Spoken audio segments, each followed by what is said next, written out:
the Baen Free Radio Hour.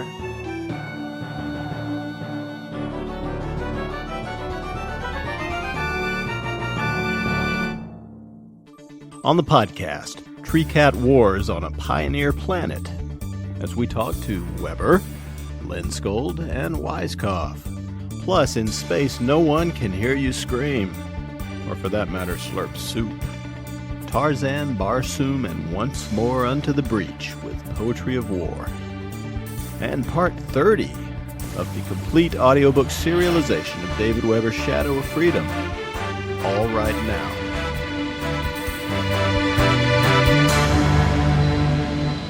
Welcome to the Baen Free Radio Hour podcast. It's an honor to have you along. I'm Baen editor Toni Daniel. Coming up, we have part 1 of an interview with David Weber and Jane Lindskold on the new book they've co-authored, Treecat Wars. Joining in the conversation is also Baen publisher Toni Weisskopf. This one turned out very nicely. David and Jane are very articulate and voluble, and they really love this YA series they're creating together. Treecat Wars is the third book in the Star Kingdom series. This is part of the Honor Harrington universe. Our main protagonist is, in fact, Stephanie Harrington. Now, Stephanie is 15 in the book, but she lives 300 years before Honor Harrington does, on the planet Sphinx in the Manticoran system when it was just getting settled, and the intelligent, empathetic Treecats were just being discovered. In fact, that's mainly what the series is about. It's a great series, beginning with a beautiful friendship, continuing with fire season, and now with Treecat Wars. So buckle your seatbelts for a great set of interviews, but that's not all. We also have begun a project here at Baen to collect poetry into an audiobook that we're putting together.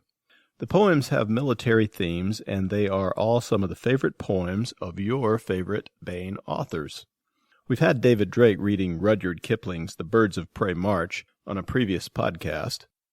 This time we have Carrera and Countdown series creator Tom Kratman reading Apologia Propomate Mio by the great World War I poet Wilfred Owen. And we continue with the complete audiobook serialization of David Weber's Shadow of Freedom. It's hard to believe, but we've arrived at part 30 of our ongoing series. All of that coming your way on the Baen Free Radio Hour. But first, here's the news. There are 2 story collections out from Baen in October. The World of Edgar Rice Burroughs, or The Worlds of Edgar Rice Burroughs, features all new stories by writers from today, writing essentially fan fiction in one of their favorite authors' universes, that author being Edgar Rice Burroughs. There are stories set in the worlds of Tarzan, Barsoom, Carson of Venus, and more, all of Burroughs' worlds. And there are some really top-notch writers in this anthology, including Sarah Hoyt, Mike Resnick, Joe Lansdale, and lots more. Mike Resnick and Robert Garcia are the editors of this really super project, and it has some really good and totally unpolitically correct cover art by Dave Seeley, by the way. We are going to have a podcast interview with Sarah Hoyt, Mike Resnick, Robert Garcia, and Joe Lansdale. All of them are very enthusiastic and knowledgeable about ERB, and they talk about his influence and the stories they wrote for the anthology. Also out this month is Baen's science fiction horror anthology, yes, you heard that right, In Space, No One Can Hear You Scream. This one is put together by Baen editor emeritus Hank Davis, and it has a mixture of classic reprints and new material. All of the stories are scary, and all of them, in some way or another, take place in space. Sarah Hoyt has written a new story for this one, and so have I, Toni Daniel. There's also classic stuff, lots of that, such as Arthur C. Clarke's Frightening a Walk in the Dark, and many others. It's a great Halloween collection, and the title is, well, literally true. Unless you're talking smell-based languages, then maybe not. In Space, No One Can Hear You Scream. Check it out. This is part 1 of an interview with David Weber and Jane Lindskold talking about their new book, Treecat Wars. Toni Weisskopf, Baen publisher and editor-in-chief, also joins in on the conversation. We're pleased to welcome authors David Weber and Jane Lindskold and Baen publisher Toni Weisskopf to the podcast. Hi, guys. Hi. Hi. Hello, Tony. David Weber is, of course, the creator of the internationally best-selling Honor Harrington series and the Honorverse within which that series is set. Beginning with On Basilisk Station, David's Honor Harrington science fiction novels have sold millions of copies. As those of you who are regular listeners to this podcast know, we've been serializing David's latest entry in the series, Shadow of Freedom. This podcast will mark the 30th installment of Shadow of Freedom, and we're getting into the heart of the book now. David is also the author of epic fantasy series, including for Baen the Bazel series featuring Bazel the Hradani. He's the chosen champion of that laconic and rather acerbic war god, battling and thinking his way through various challenges in a heroic fantasy setting. David has had 17 New York Times bestsellers, and there are over 7.5 million David Weber books in print. Now, as many of you know, Admiral Honor Harrington has an alien companion called a Treecat.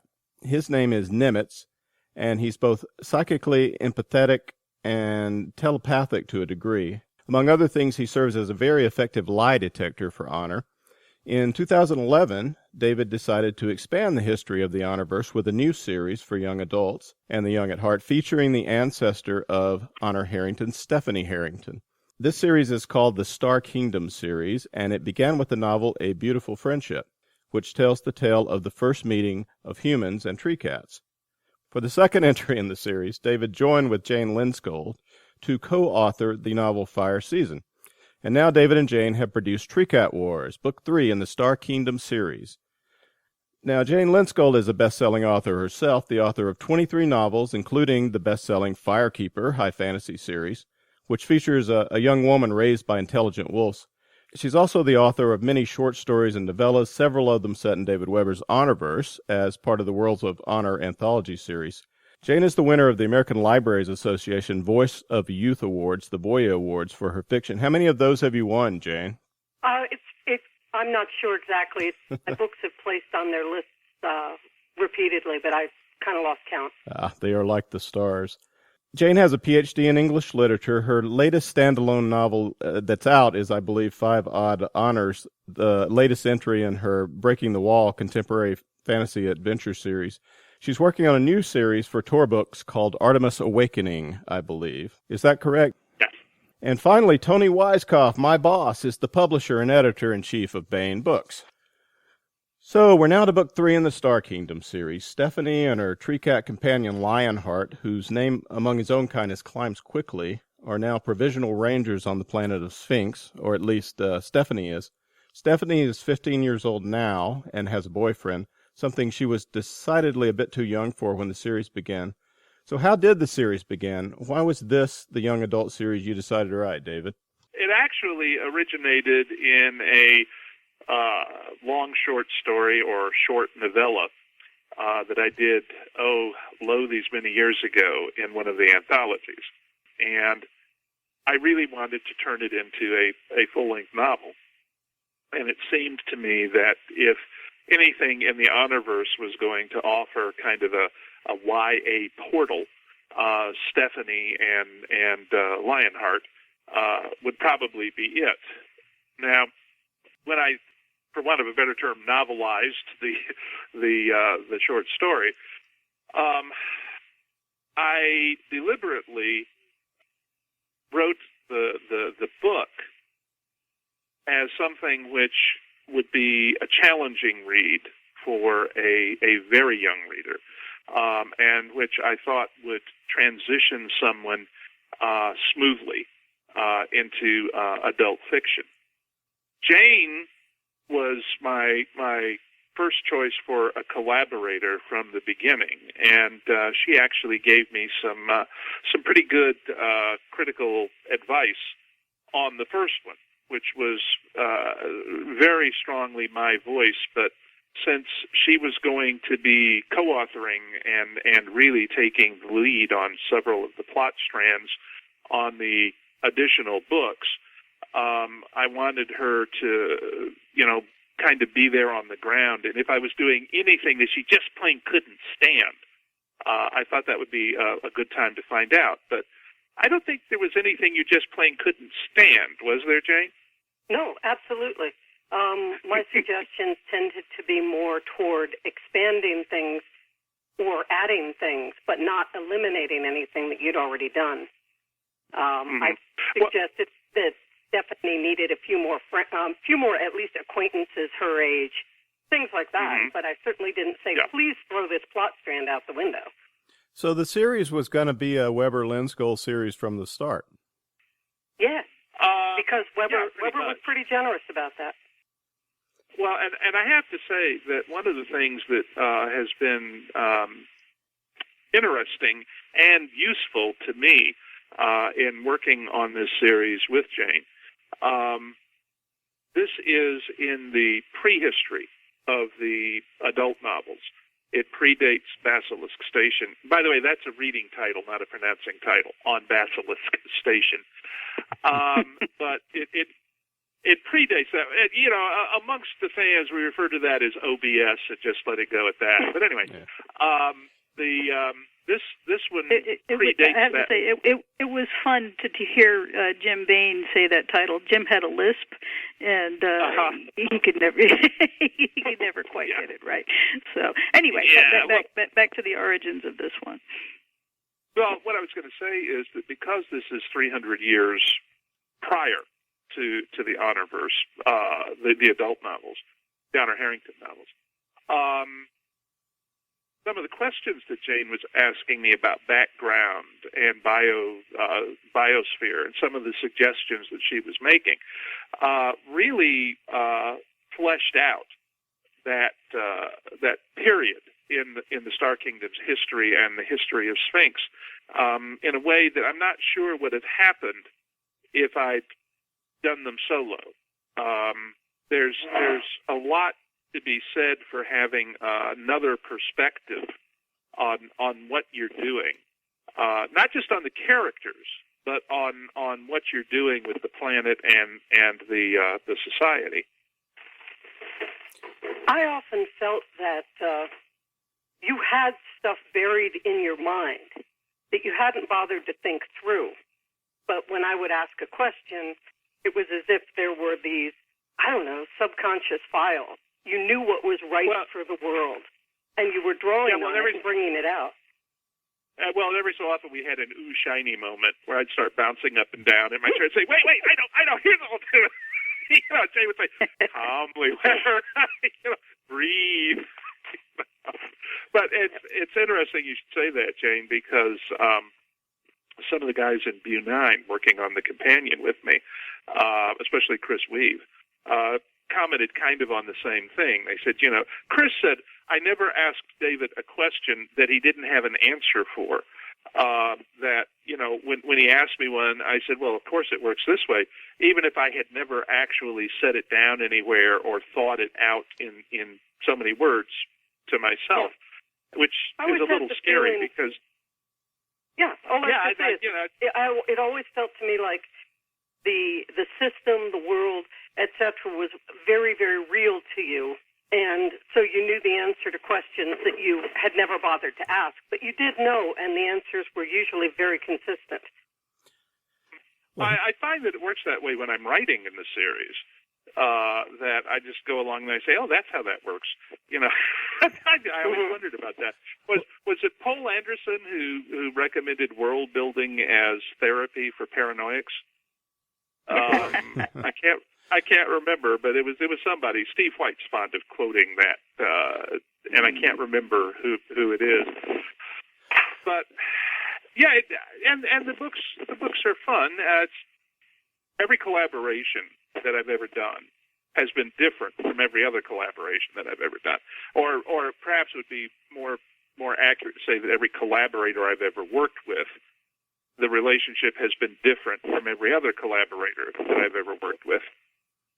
It's been kind of neat to see where Jane has gone. For example, in Treecat Wars, I did the off Sphinx scenes with Stephanie and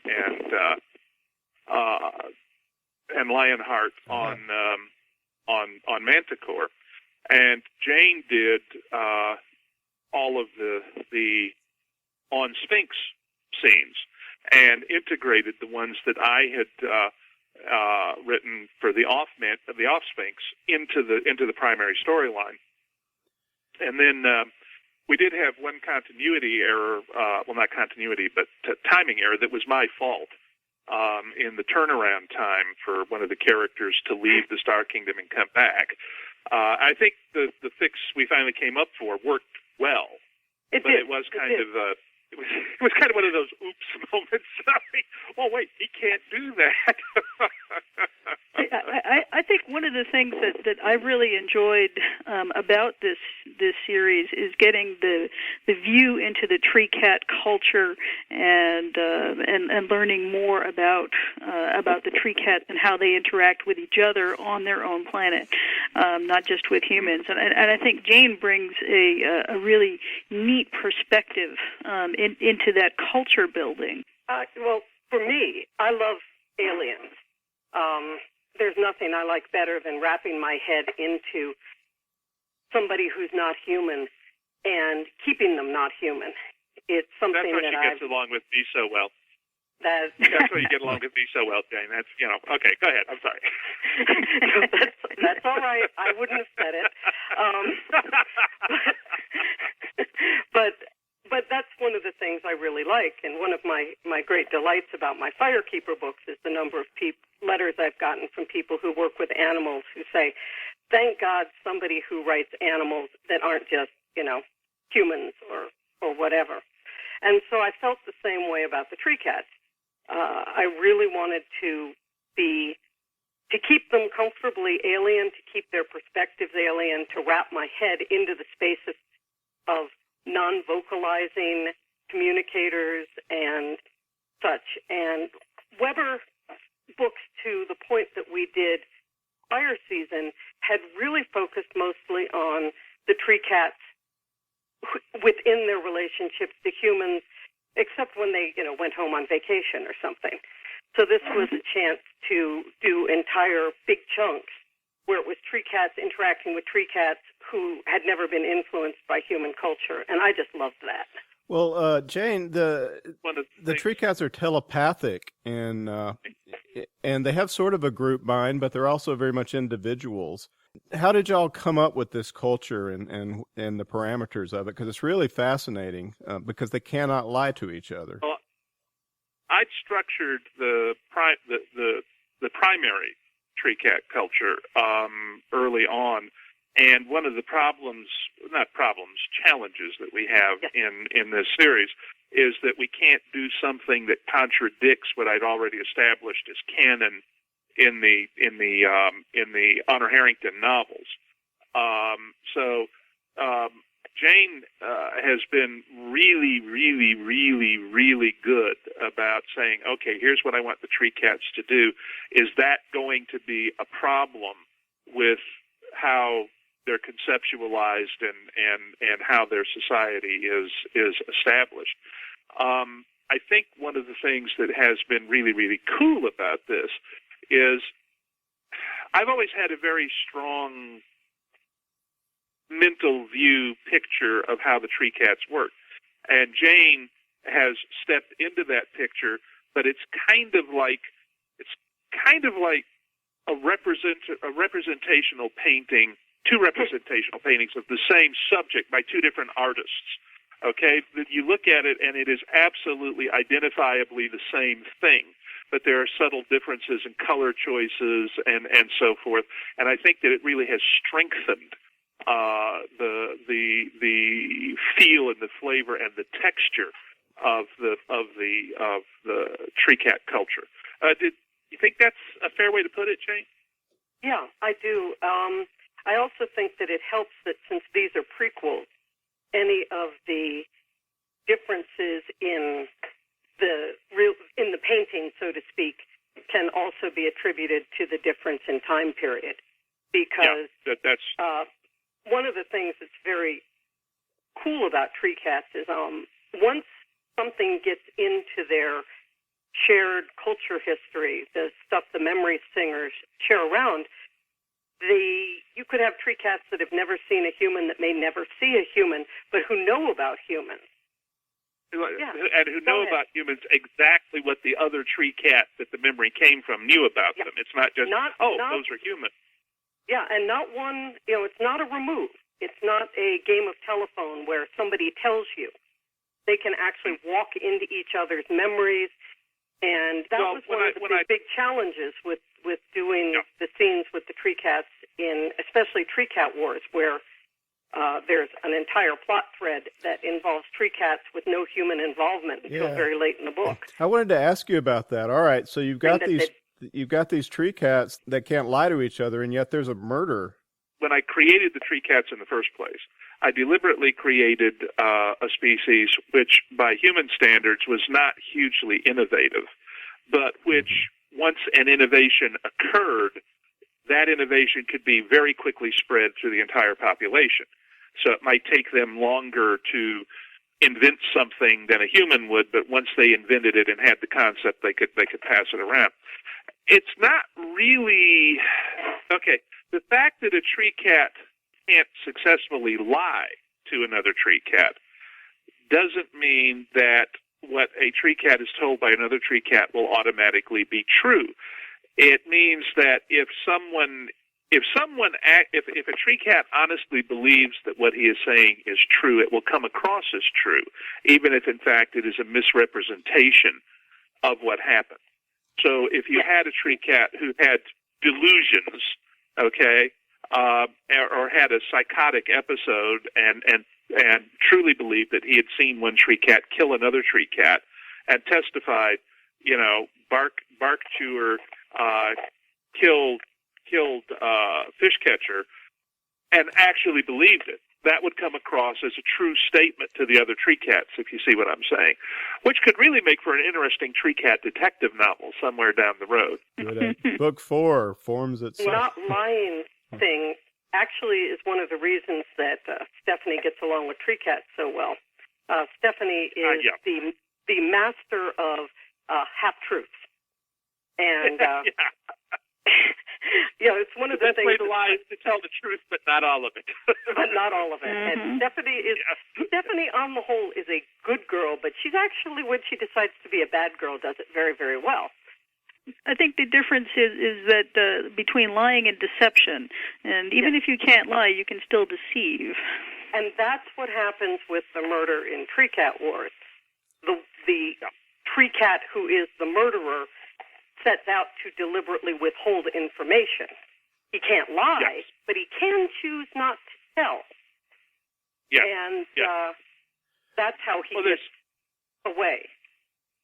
There's another thing that I did deliberately back when I was first creating the tree cats that has had some interesting ramifications in writing these stories, which is the fact that because they are telepaths and because their vocal apparatus doesn't really allow them to make the kinds of sounds that humans make in speech, they don't even recognize initially that humans are speaking to each other because the communication mode is so alien to theirs. And it's kind of like we're on different frequencies. The telepathic bridge doesn't work very well, even one way. The emotional, the empathy bridge does. So you've got tree cats who are, I would say, and Jane, I think you'd agree with me on this, in their own way, they are fully as intelligent as humans, with a well-developed concept of themselves, their society, and everything else. And they communicate with a degree of richness and fullness that humans can't. But neither they nor the humans that they are involved with can communicate with one another.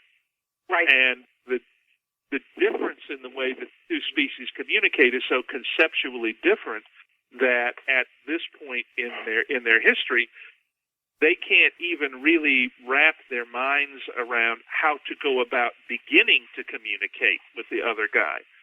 And that leads to some interesting constraints in storytelling that I think in some ways actually strengthen the story. It's a constant struggle, too, to decide, that's probably one of Toni's favorite editorial comments. Can they really can we communicate this? And and you know, I live with a lot of animals, and so do you, Weber, and not counting your kids. Sorry. That was okay. Fair. All right. But what I'm saying is we both, I think, appreciate the fact that you can have something of a non-human intelligence level that is nonverbal, that may not understand language, that still manages to do a fair amount of crossing the communication gap.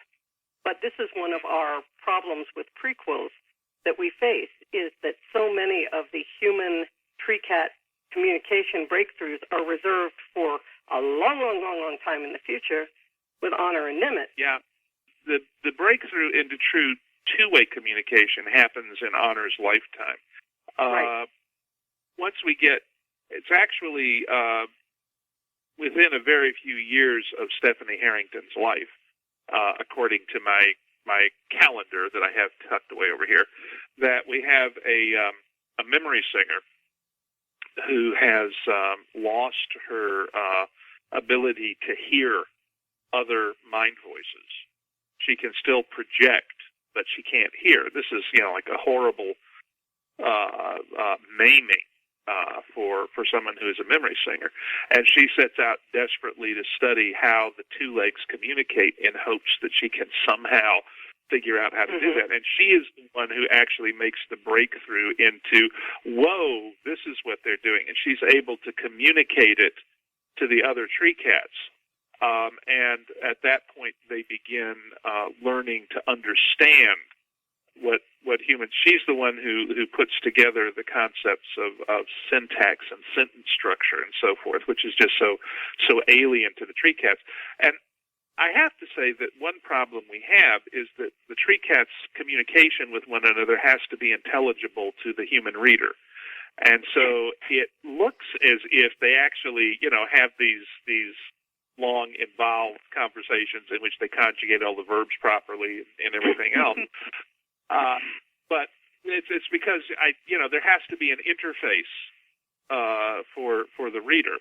And I felt when I was first having Treecats communicate with one another early on, really, in the short stories for the anthologies, I decided that I actually had them in my first draft of one of the stories, not speaking to one another in words. And boy, it took away from the realization that this was a truly intelligent species, because finding ways to communicate the fact that, well, they're not really talking to each other, it was weird. So it's kind of like when Toni fussed at me in Mutineer's Moon for using 15th century English. Okay, it was proper 15th century English, and at least you came after the vowel shift. But she said, this is really distracting to the readers. So I went. I was merely passing on Jim's complaint. You understand? Yes, I understand. But I went Elizabethan for the rest of the books, and it worked better. I think in about 10 years, when we start telling stories through direct neural stimulation, we'll be able to get that Treecat communication translated more effectively. We'll have it knocked then. Yeah. Actually, I think that I'm looking at where people are going right now with what you can do with an electronic format book that you can't do with a dead tree book, and it's really fascinating. And I have to admit, there are moments when I'm sort of with Rudyard Kipling. It's clever, but is it art? Yeah, I think the key to all of that is as you say, distractions. Is it distracting from the author's storytelling? And we have experimented very early on. Baen did with hyperlinks and hypertext and so on in storytelling, and for the most part, it does distract. Doesn't mean that we won't figure out a way to make it work, but we haven't yet. Well, it's kind of like the way people fell in love with 3D in the movies. And, to me, it's very distracting because at some point in the movie they're going to say, hey, look at this cool 3D effect, which isn't really part of telling the story. I was over the weekend ducking meatballs and bananas at a movie. I was watching the sequel to Cloudy with Meatballs with my kids, and I couldn't follow the story. There was things flying at me the whole time. Well, I think, in many ways, still, my favorite book that Jane ever did was her very first one, Companion to Dragons. Brothers to Dragons, Companion to Owls. Brothers to Dragons, Companion to Owls, yes. And one of the things that she does in it that I thought was really, really cool, two things. Her heroine can speak only in quotations. And it's kind of a case of watching this person pick quotations that say what needs to be said exactly. But the other thing that I really, really like about it is that objects talk to this character, and they actually do. And it's integrated into the story in a way that makes it not a gimmick, but an integral part of the construction of how this character communicates with and perceives the world around her. And I think some of that same kind of touch is involved in her Firekeeper books. I think I see it in Artemis Rising. I read the manuscript on it. Really liked it. Artemis Awakening, yeah. Artemis Awakening. I'm sorry. That's okay. I'll keep that in mind as a later series title. I like it. Okay. Well, see, I'm coming up on my 60th birthday this month, and obviously my brain is working even more poorly than before. But what I wanted to say is that she brings some of that same stuff to her subtly different take on the Treecats from my take. Yeah. Okay. And the thing that I like about it is, Toni, you used the term group mind about the Treecats, and that's not really the way that it works. They have they communicate on a depth that humans don't, but they have different personalities. Okay. And Jane's different personalities are different from my different personalities. We create individual characters who are Treecats, but we come at it in a way that means that there's a more of a contrast and a richness to the entire ensemble, because I've created some of them and Jane's created some of them, and we're coming from slightly different places. And I think that's really cool. Yeah. Let's get back to Treecat Wars for a moment and talk about how this works within the story. Jane, maybe you can you set up what the wars are here and who's what the problems the Treecats are having at this as the book begins?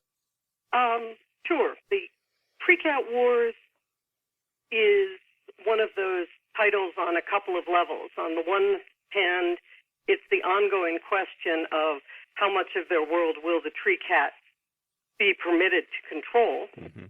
But the other side is very literally the horrible thing for a race of empaths, telepaths, of war against themselves. In fire season, there was a tremendous amount of environmental destruction. And in Treecat Wars, we get to see what happens when Treecats have been forced out of their habitat, have nowhere to go. The intrusion of humans into what would have been perhaps more open areas means they have very little choice of where to go. And when it's the choice of die or fight, they are forced into that, one might call it that group mind. Its only choice becomes the unthinkable, fighting people who you can feel what you're doing to them, which is enough to drive anyone insane and is sort of the greatest horror for Treecats. But when your choice is die, starve to death when the next multi-month-long Sphinxian winter comes along, You don't have much choice. Yeah, I think it's even more, it's not just letting yourself die, but it's also protecting your children and protecting the future of your clan. Yes. And protecting all the memories your clan holds. It's protecting your history as well, not just history in an abstract sense, but in the sense that your memory speakers hold a chunk of the Treecat history.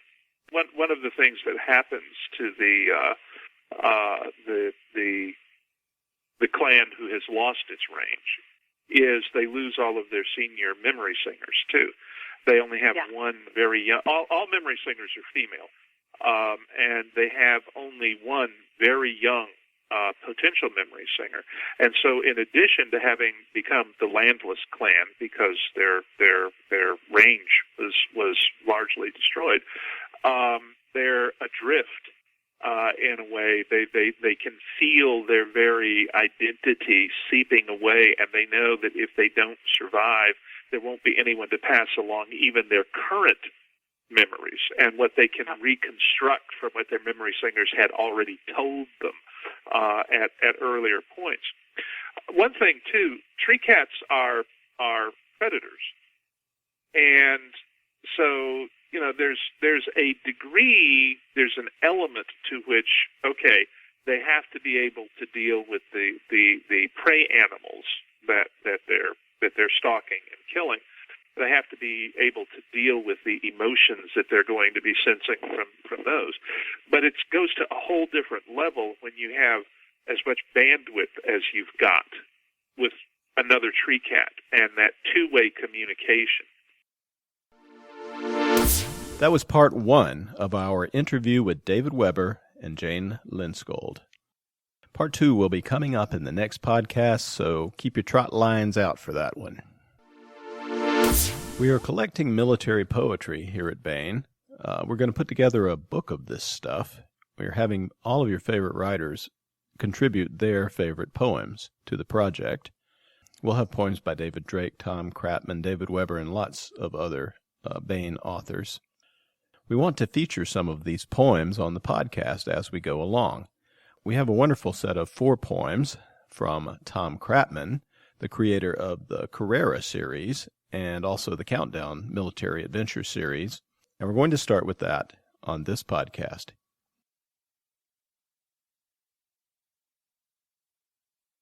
Apologia pro poemate mio, Wilfred Owen, killed in action 1918. I too saw God through mud, the mud that cracked on cheeks when wretches smiled. War brought more glory to their eyes than blood, and gave their laughs more glee than shakes a child.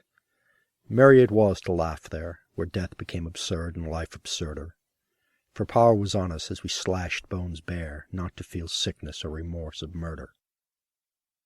I too have dropped off fear behind the barrage, dead as my platoon, and sailed, my spirit surging light and clear, past the entanglement where hopes lay strewn, and witnessed exultation, faces that used to curse me scowl for scowl, shine and lift up with passion of oblation, seraphic for an hour, though they were foul. I have made fellowships, untold of happy lovers in old song, for love is not the binding of fair lips with the soft silk of eyes that look and long by joy whose ribbon slips, but wound with war's hard wire whose stakes are strong, bound with the bandage of the arm that drips, knit in the webbing of the rifle thong. I have perceived much beauty in the horse oaths that kept our courage straight, heard music in the silentness of duty, found peace where shell storms spouted red as spate. Nevertheless, except you share with them in hell the sorrowful dark of hell, whose world is but the trembling of a flare, and heaven but as the highway for a shell, you shall not hear their mirth, you shall not come to think them well content by any jest of mine. These men are worth your tears, you are not worth their merriment. And now we continue with our complete audiobook serialization of David Weber's Shadow of Freedom. This portion of Shadow of Freedom is provided by Audible.com. Get the complete audiobook at Audible.com now. If you're not a subscriber, you can get the entire audiobook free or choose from more than 100,000 other titles when you try Audible free for 30 days. Okay, here's what has gone before. After a fierce war, Honor Harrington's star kingdom of Manticore has reached a truce with a long-standing enemy, the ancient aristocratic Solarian League. The Solarian League is crumbling, and on the verge, a region at the edge of that empire, rebellion is brewing. The Solarian Office of Frontier Security is in charge of keeping the peace on the verge, often with brutal tactics and by providing support to puppet dictators. Rebels opposed to the oppressive regimes can't hope to match the military might of the OFS without outside support. Aid they are receiving in the form of weapons drops by agents claiming to represent the star empire of Manticore. But it's a ruse. These agents actually serve the shadowy Meson alignment, eugenic supremacists who wish to see the Solarian League and the Star Empire at war. In the Mobius system, rebels have shown stiff resistance in the face of a reign of terror. Popular opinion has only grown more volatile since a massacre by the Presidential Guard at a peaceful protest. President Lombroso has requested military support from the Solarian Office of Frontier Security, but in the meantime, his own forces must hold the line against increasingly desperate and determined rebels who are fighting for freedom on a planet of oppression. Here's part 30 of David Weber's Shadow of Freedom. Chapter 22. The lead airvan wore the colors of SINS, System Information and News Service, the Mobius system's official government news agency, as it moved sedately down the broad canyon between the business towers that dominated downtown Landing.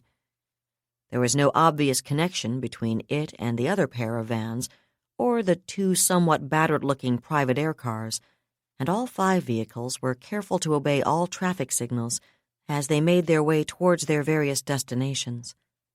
Appearances could be deceiving, however, and the 11 men and 7 women in the lead van sat grim and silent, final weapons check completed, waiting for the carnage to come. 3 minutes, the driver said quietly over his shoulder. None of the passengers replied. They didn't have to. Everyone knew what his or her job was, just as all of them knew that a strike like this in the middle of the day was more than merely risky. In many ways, it approached the suicidal, yet that was one of the strengths of their plan. No one, not even that kill-crazy bitch Yardley, was going to see this one coming. The glittering tower of the Trifecta Corporation loomed ahead of them. Trifecta held a special place in the hearts of the Mobius Liberation Front. It was scarcely among the great transstellars of the Solarian League, barely a bit player compared to Technodyne or Zumwalt of Ultera, really. But it still owned something like 60% of the Mobius planetary economy outright.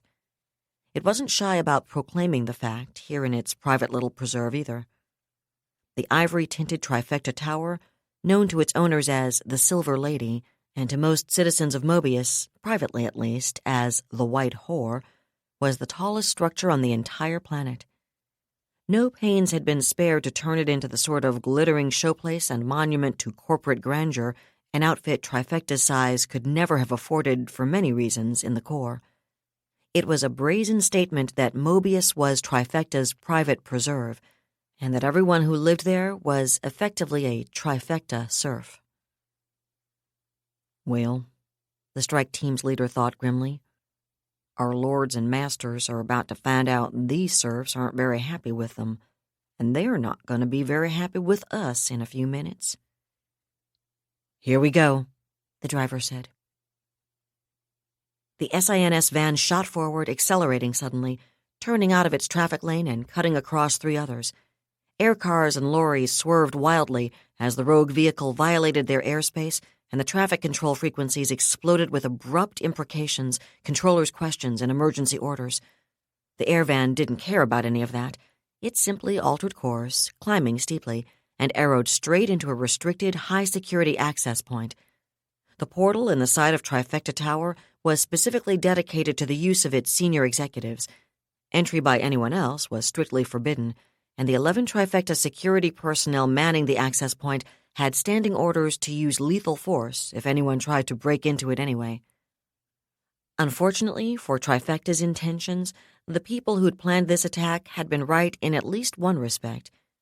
No one in his right mind would have expected anyone to launch an attack like this in the middle of the business day. The security detail's initial reaction was that they were looking at a traffic accident about to happen on a grand scale, courtesy of a drunk or somehow suddenly incapacitated driver. It was the only logical assumption, especially given the van's livery, and before they could realize how wrong they were, the accelerating vehicle was right on top of them, the side windows had slammed abruptly open, and 18 military-grade pulse rifles opened fire. Despite their body armor, the security men never had a chance in the face of that much concentrated firepower. Most of them were killed outright. The 3 survivors were all badly wounded. All of them would quietly bleed to death eventually, and the van went scorching past them. It was moving too rapidly to stop in the available space, but the strike leader had planned on that as well. There was room for the vehicle to kill a lot of speed before it crashed into the assistant planetary operations manager's parking stall, crumpling the last third of his limousine in on itself before it staggered to a halt. Specially reinforced shoulder harnesses and Solarian-manufactured combat helmets protected its passengers from the impact, and all of them bailed out instantly through the side doors. 4 of them moved quickly to the security station they'd just shot up.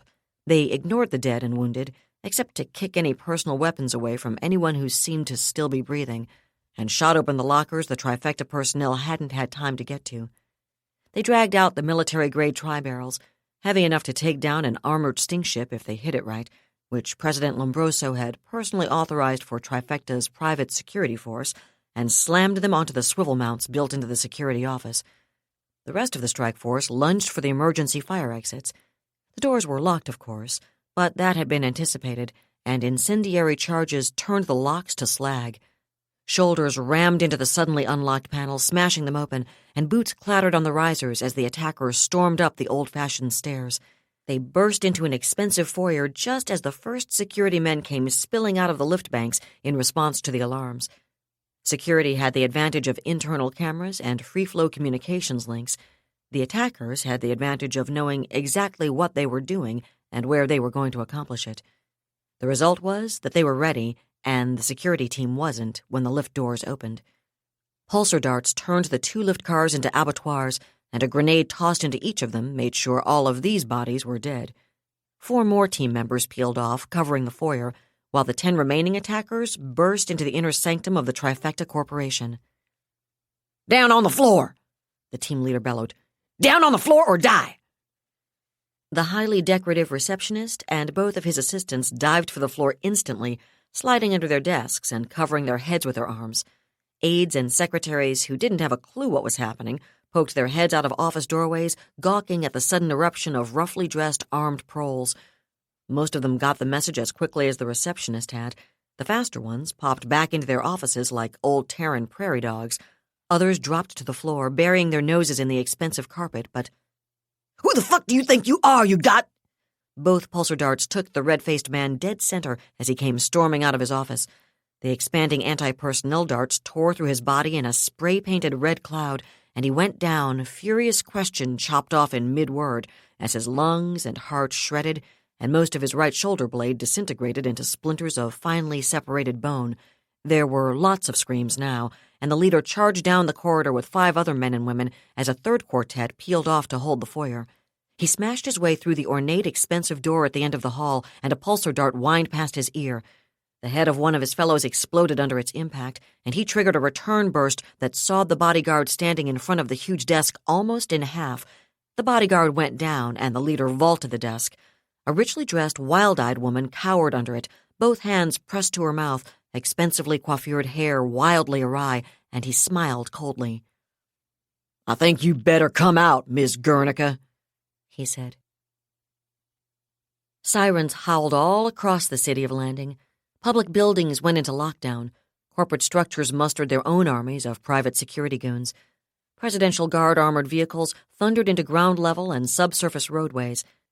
Sting ships streaked into the air above the city, and unmanned reconnaissance platforms went swarming through the airspace around Trifecta Tower. The traffic in the vicinity, obedient to the strident commands of city traffic control, cleared the area as quickly as possible. In the case of 2 nondescript vans, neither of which looked the least bit like the one which had crashed into Trifecta Tower, the fastest way to do that was to land. One set down hastily and awkwardly on the surface roadway a half-block down Trifecta Boulevard from the tower. The second landed on the ground level of a public parking garage directly across the street from it. Their drivers, who obviously had no desire to find themselves in the middle of what looked like turning into a free fire zone, locked their vehicles and took to their heels.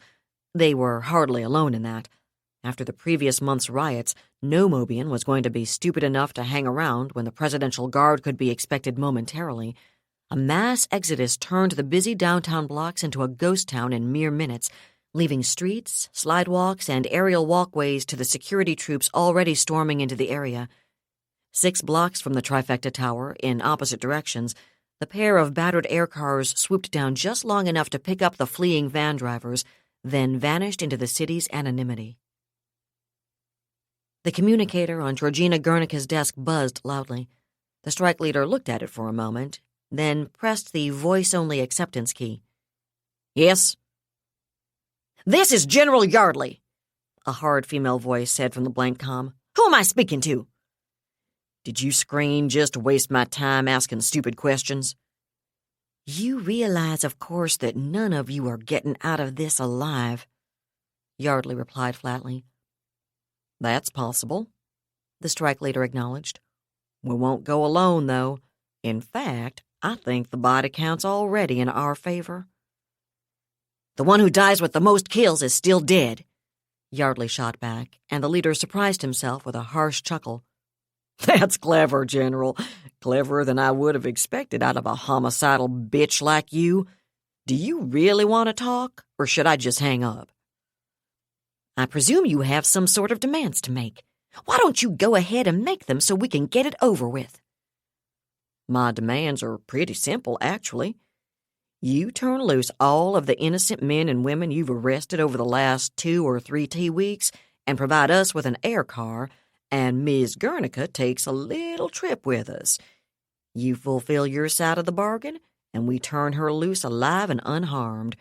You screw around with us, and Lombroso gets to explain to Trifecta why it's going to need a new system operations manager here in Mobius." "No fucking way." Yardley's voice was even flatter than before. "You harm Miss Guernica in any way, and I promise you'll take a long time dying." "That would suppose you managed to take any of us alive," the leader responded, "which isn't going to happen. Mind you, we'd rather get out of this in one piece, but we're okay with it either way. Your fucking Presidential Guard made sure of that last month. You know what I've got left to lose, General Yardley? Last month, it would have been a wife, a teenage daughter, and a 10-year-old son. Today, well, I'll let you guess." There was silence for a moment, and the leader heard Guernica whimpering in terror as she crouched in a corner with a pistol barrel pressed to the side of her head. Once upon a time, his heart might have felt at least some pity for her, but that had been then, and this was now. "Should I assume the rest of your murdering little band feels the same way?" Yardley asked finally. "I've got you on speakerphone, General," he replied, looking up to meet the other's eyes. "You hear anybody disagreeing with me?" "It's still not going to happen," Yardley shot back. "I let you go with Miss Guernica, and you're not going to turn her loose.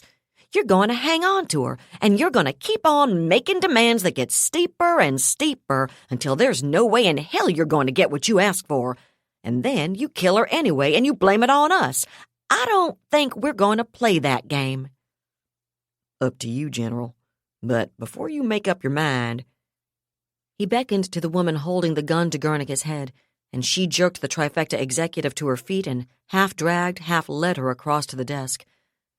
The leader looked at Guernica for a moment, then pointed at the comm terminal. "For God's sake, Yardley!" Guernica screamed into the mic. "What the fuck are you thinking? Give these people whatever the hell they want!"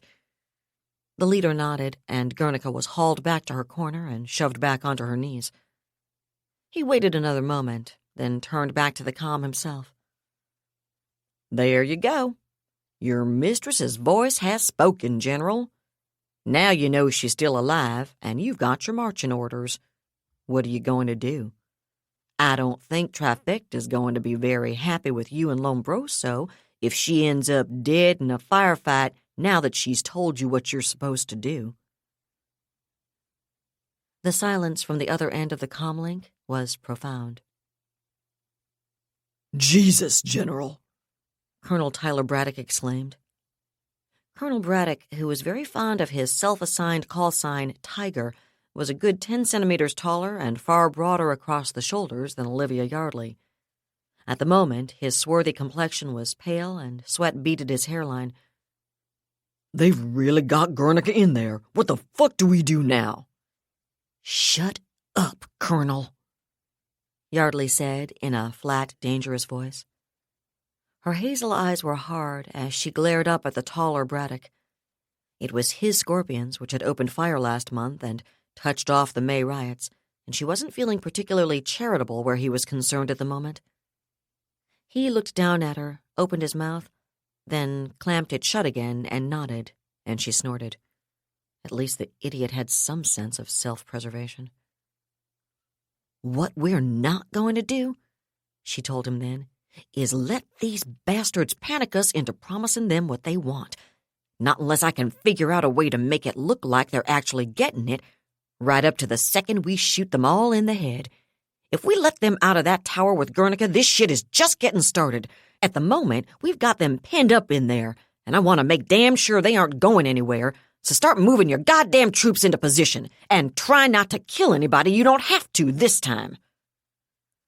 Braddock flushed angrily, but he kept his mouth shut, nodded, and climbed out of Yardley's command vehicle. He stalked down the frozen slidewalk towards his own command post, and Yardley watched him go. "I suppose it's too much to hope for that the bastards on the other side will manage to kill him for me," she reflected. "I can always dream, though." In the meantime, she had to figure out what she was going to recommend to President Lombroso, and she grimaced at the thought. The president wasn't a lot happier with her than she was with Braddock, and this wasn't going to help. Maybe she could figure out a way to make it an intelligence failure and put it all on Friedemann Matthias? She'd have to think about that. The parking garage on the far side of Trifecta Boulevard, the surface-level street east of the corporate tower, offered an ideal staging area for Colonel Braddock's scorpions. Each scorpion individually exceeded the maximum vehicle weight for the garage by about 20%, but there were only 30 of them. Distributed across 4 floors, their weight was more than sufficiently spread out. Better yet, the garage had accesses on both its east and west sides, which meant the AFVs could be moved into the garage from the west without anyone in Trifecta Tower seeing them. One might have wondered how useful armored vehicles were going to be in a situation like this one, but over the last few weeks, it had become the Presidential Guard's policy to deploy overwhelming force in order to overawe and terrify potential dissidents. Besides, it was always possible there was a ground assault element involved in this insane plan after all, and having the firepower on hand to deal with one if it came along seemed like a good thing. Braddock personally supervised the movement of his vehicles into the garage, then moved his own command vehicle to the roof. The vehicle crew was clearly uncomfortable sitting out there in the open as they remembered the anti-tank launchers they'd encountered last month. Braddock didn't care about that. First, because he doubted these bastards were going to escalate the confrontation by using heavy weapons, assuming they had any sooner than they had to. And second, because he wasn't in the command vehicle. He'd moved to a better vantage point just inside the ground-level entrance facing the tower, maintaining his connection to the command vehicle on a secure frequency while its position on top of the garage gave it the best transmission reach he could come up with. Now he keyed the mic. "Command 1, he said, and waited for the earbug tone to tell him the communications computer had automatically patched him through to Yardley. "Command 1, Tiger is in position," he said then. "Good," Yardley replied.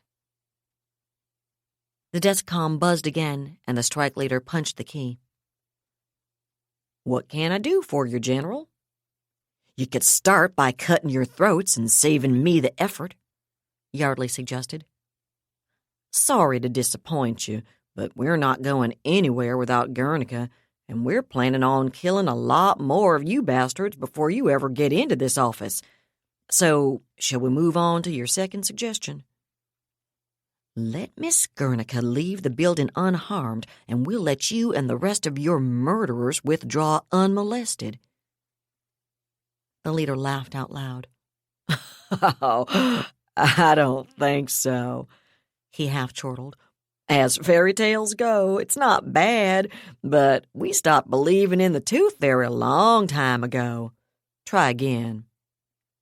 All right. Third option. You stay right where the fuck you are, we sit outside here, and we starve your asses out. How does that sound? At least a little more like you're telling the truth. On the other hand, we brought a fair amount of food with us. Of course, we won't be able to share any of it with Miss Guernica or the other Trifecta employees in here with us, so they'll probably get hungry and dehydrated a lot faster than we will. If you want to try it, though, more power to you. Oh, I'm just getting started, Yardley told him. There's always the possibility of knockout gas through the environmental systems, or we send in SWAT teams.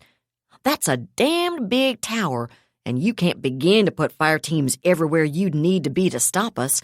We can work our way around you, get our own teams in position, then blow our way through walls and floors to take you out. Probably, the strike leader acknowledged. I'd say the chances of your pulling that off without our killing Miss Guernica before you get in here are no more than 40-60, though, and that's if you wait a couple days until fatigue and anxiety start dulling our alertness. Of course, that's also assuming we're willing to wait that long before we just go ahead and shoot the bitch. For that matter, we've got somewhere around 50 more Trifecta employees up here, most of them pretty damned senior, and we don't especially like any of them either. You want some of them air-mailed back? They'll make an awful mess when they hit the pavement without countergrav.